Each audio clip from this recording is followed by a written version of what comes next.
La pauvreté. Commençons par quelques faits pertinents sur ce qui est la cause numéro 1 de la mort dans le monde. Presque la moitié de la population mondiale vit avec moins de 2,50 $ par jour, l'équivalent de 3 milliards de gens. Selon l'UNICEF, sur les 2,2 milliards d'enfants dans le monde, 1 milliard d'enfants vivent dans la pauvreté et 22 000 en meurent à tous les jours.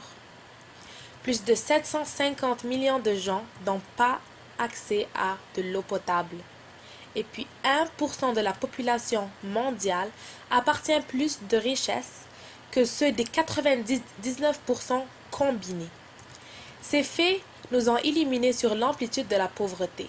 Mais est-ce que ces 99% de l'ensemble des humains de la Terre ont les mêmes droits que le 1%? Ont-ils les mêmes opportunités?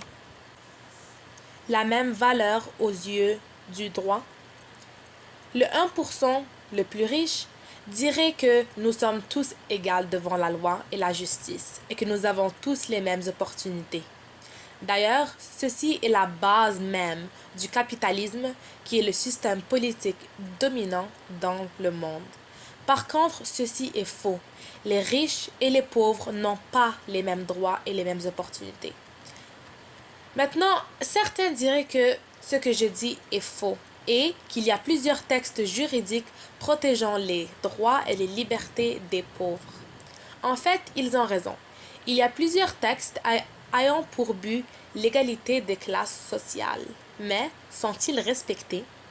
Le texte le plus populaire est sans doute la Déclaration universelle des droits de l'homme.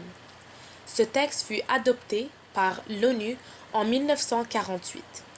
Les droits des pauvres sont par contre établis il y a beaucoup plus longtemps. En fait, la Déclaration des droits de l'homme et du citoyen en 1789 est tout aussi reconnaissante des droits devant la justice indépendamment de la classe sociale. Ces déclarations sont universelles et tous les pays doivent s'y soumettre.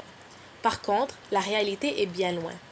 En effet, les pauvres sont traités comme des moins que rien et subissent des traitements inhumains dans plusieurs parties du monde. Un exemple flagrant est l'esclavage.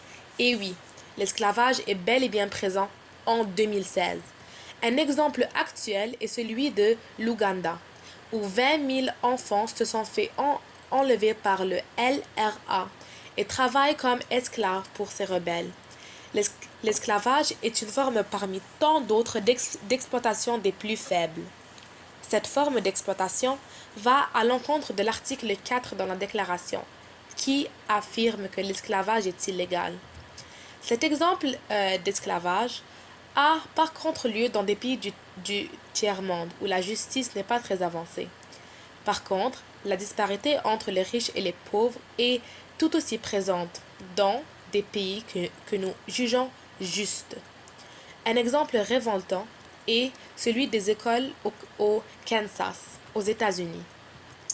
En fait, les écoles du Kansas situées dans des quartiers riches ont beaucoup plus de fonds que ceux dans les quartiers plus pauvres. Ceci est de la discrimination financière pure. Les écoles dans les quartiers plus pauvres ont poursuivi le gouvernement à 2 reprises et le dossier se rend en Cour suprême. Malgré que la Cour a jugé non constitutionnelle cette injustice, ceci n'a pas amené des changements aux écoles qui reçoivent moins de fonds. Ceci prouve que les injustices ont lieu même dans les pays plus justes, entre guillemets, et que même si une bataille légale est du bon côté, ce n'est pas nécessairement appliqué. Malheureusement, les droits des pauvres sont restreints et menacés. Évidemment, une personne moins fortunée n'aura pas recours à de bons avocats et perd généralement contre une personne plus fortunée. Malgré que les tribunaux et la loi ne peuvent protéger l'individu contre la pauvreté telle qu'elle, il y a des organisations et programmes ayant ceci comme but. Le Ontario Coalition Against Poverty, Christians Against Poverty, Health Providers Against Poverty ou le People Against Poverty sont quelques exemples parmi tant d'autres d'organisations Created using Powtoon.